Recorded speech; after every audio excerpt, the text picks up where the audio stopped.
Champions trophy ടീമിൽ നിന്ന് ഇന്ത്യയുടെ സഞ്ജു സാംസനെ ഒഴിവാക്കിയതിന് പിന്നിൽ MS ധോണിയുടെ സ്വാധീനമായിരിക്കാമെന്ന് ഓസ്ട്രേലിയയുടെ മുൻ ഓൾറൗണ്ടർ ബ്രാഡ് ഹോഗിന്റെ വിലയിരുത്തൽ. തമാശ രൂപേണയാണ് ഹോഗ് ഇക്കാര്യം പറഞ്ഞത്.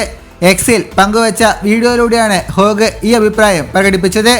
ഇന്ത്യൻ ടീമിനെ കുറിച്ചുള്ള വിശകലനത്തിനിടെ സഞ്ജുവിന്റെ അഭാവത്തെക്കുറിച്ച് പരാമർശിക്കവേ സഞ്ജു സാംസൺ ഇന്ത്യൻ ടീമിലില്ല, ഒരുപക്ഷെ MS ധോണി എന്തെങ്കിലും അഭിപ്രായം പറഞ്ഞതുകൊണ്ടായിരിക്കാം സഞ്ജുവിനെ ടീമിലെടുക്കാതിരുന്നത് എന്നാണ് അദ്ദേഹം വ്യക്തമാക്കിയത്. കഴിഞ്ഞ ശനിയാഴ്ചയാണ് ചാമ്പ്യൻസ് ട്രോഫിക്കുള്ള ഇന്ത്യൻ ടീമിനെ പ്രഖ്യാപിച്ചത്. മികച്ച ഫോമിലായിട്ടും സഞ്ജുവിനെ ഒഴിവാക്കിയപ്പോൾ വിക്കറ്റ് കീപ്പർമാരായി ഋഷഭ് പന്തും KL രാഹുലും ടീമിൽ ഇടം പിടിച്ചു. സഞ്ജുവിന് പുറമെ മലയാളി താരം കരുൺ നായരെയും ടീമിൽ ഉൾപ്പെടുത്തിയിരുന്നില്ല.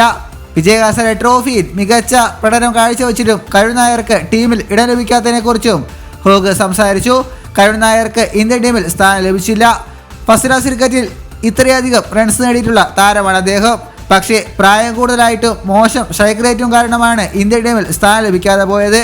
ഹോഗിന്റെ പരാമർശങ്ങൾ സോഷ്യൽ മീഡിയയിൽ ചർച്ചയായിട്ടുണ്ട്. ചിലർ അദ്ദേഹത്തിന്റെ വാക്കുകൾ ലാഘവത്തോടെ എടുക്കുമ്പോൾ മറ്റു ചിലർ അവയുടെ സാധ്യതയെപ്പറ്റിയും ചർച്ച ചെയ്യുന്നു. സഞ്ജു സാംസന്റെ ടീമിലെ സ്ഥാനത്തെക്കുറിച്ചുള്ള ചർച്ചകൾക്ക് ഈ സംഭവം വീണ്ടും ആക്കം കൂട്ടുന്നു. പ്രത്യേകിച്ച് വിജയഹാസരെ ട്രോഫി പോലുള്ള സമീപകാല ടൂർണമെന്റിലെ അദ്ദേഹത്തിന്റെ മികച്ച പ്രകടനങ്ങൾക്ക് ശേഷം. ഇതുപോലുള്ള പുതിയ വാർത്തകൾക്കായി ചാനൽ ഇപ്പോൾ തന്നെ മറക്കാതെ സബ്സ്ക്രൈബ് ചെയ്ത് വയ്ക്കുക.